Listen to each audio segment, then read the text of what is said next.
Hi guys, Dan here, creator and founder of Buses for Homeless project.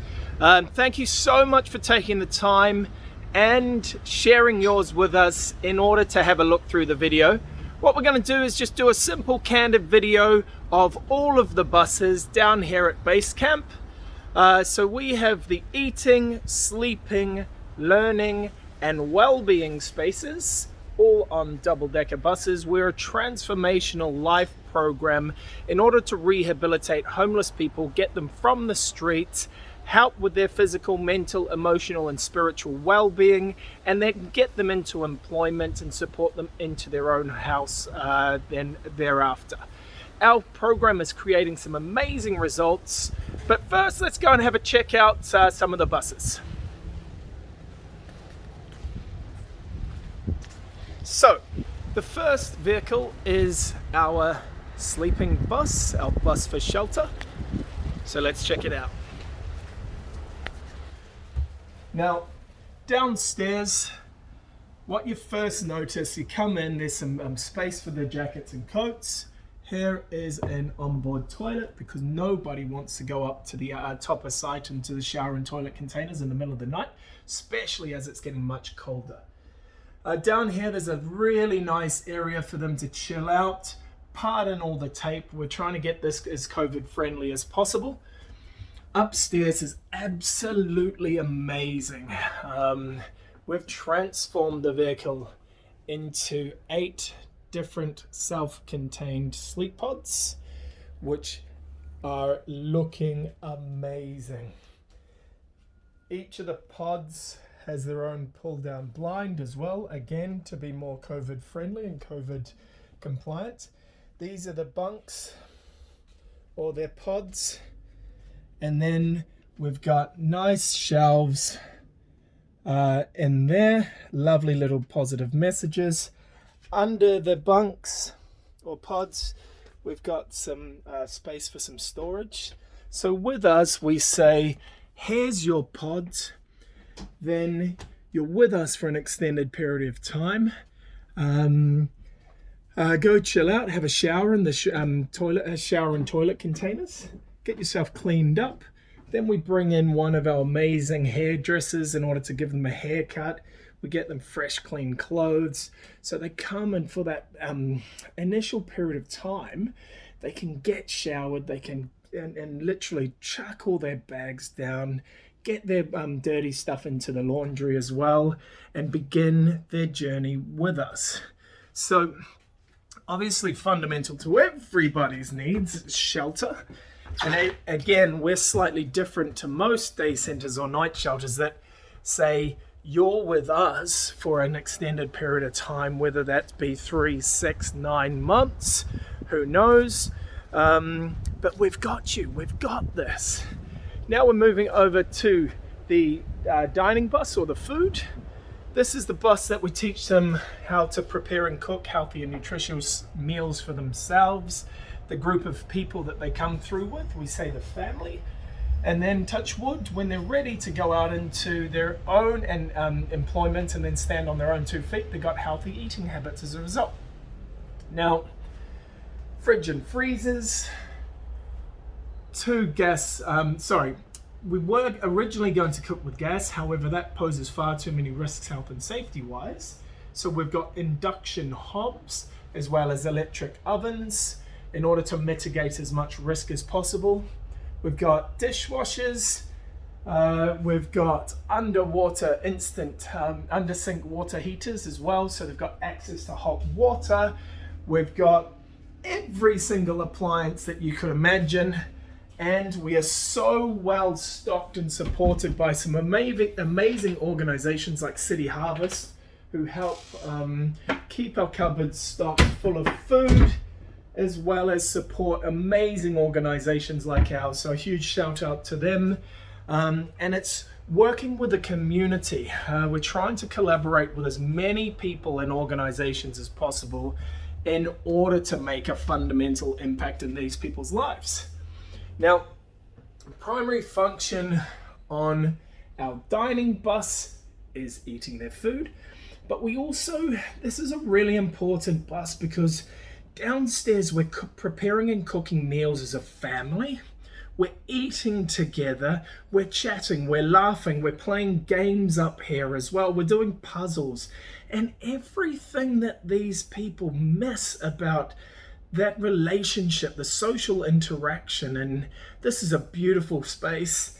We've used it for art class where we've done some pottery painting with an ex-SAS guy with PTSD. So he was, it's really therapeutic. So we're trying to layer as many different things as possible in order to strip back the layers of how and why they've become homeless in the first place, and then make them feel better about themselves. So that all starts with obviously shelter and food, but we say 80% of everything comes down to psychology as well as mental wellness. So let's go and check out our well-being bus, Bubbles, and see what she's all about.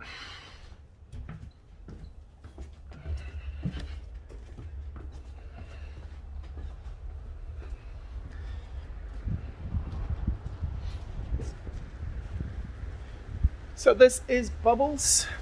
Now Bubbles is normally a beautiful space of health and wellness. However, as you'll see, she's chock-a-block full of food, a microscope and telescope as well.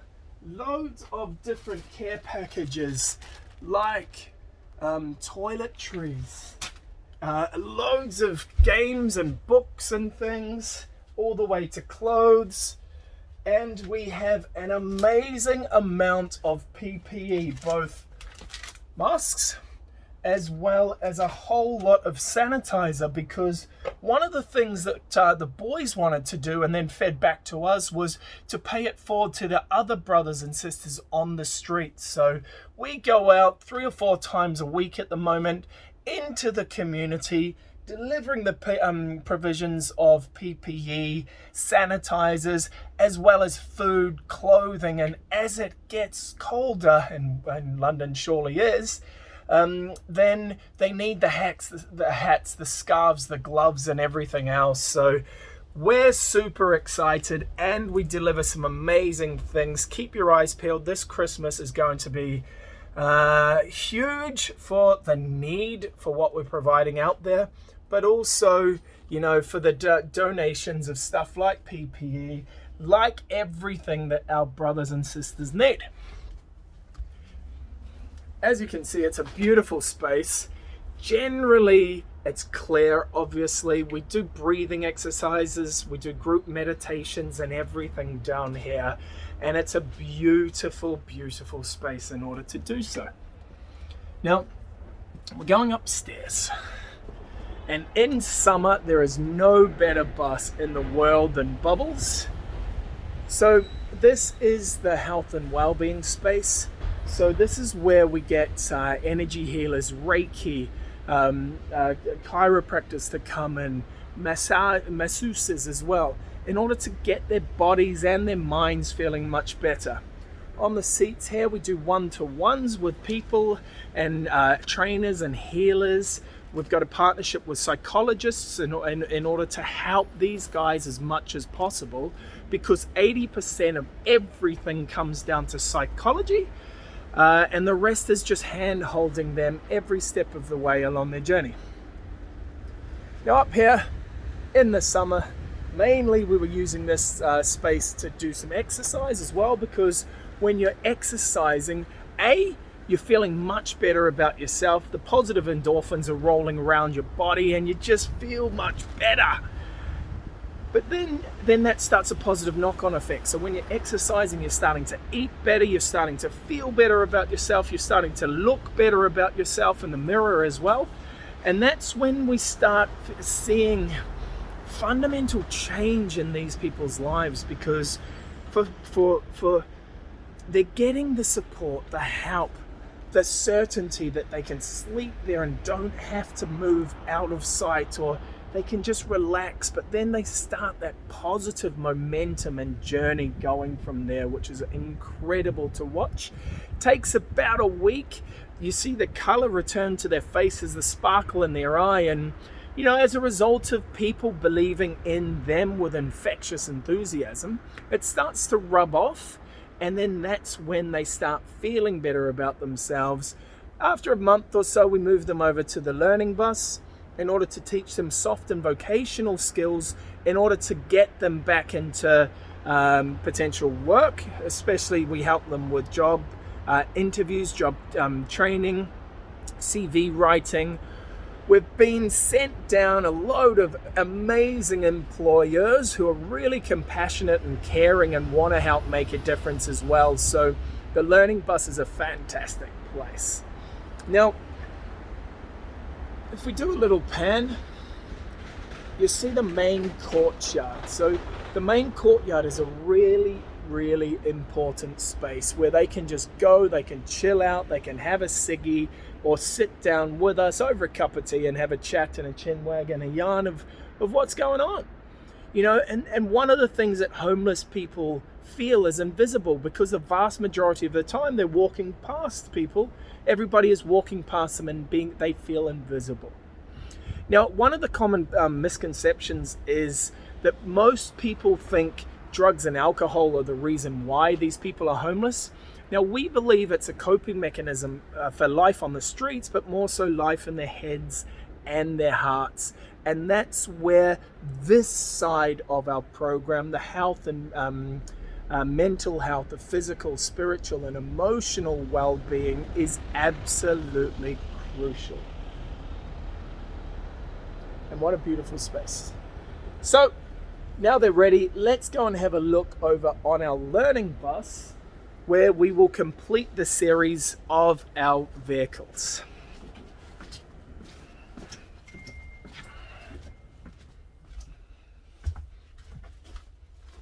Watching out for all of this on the floor.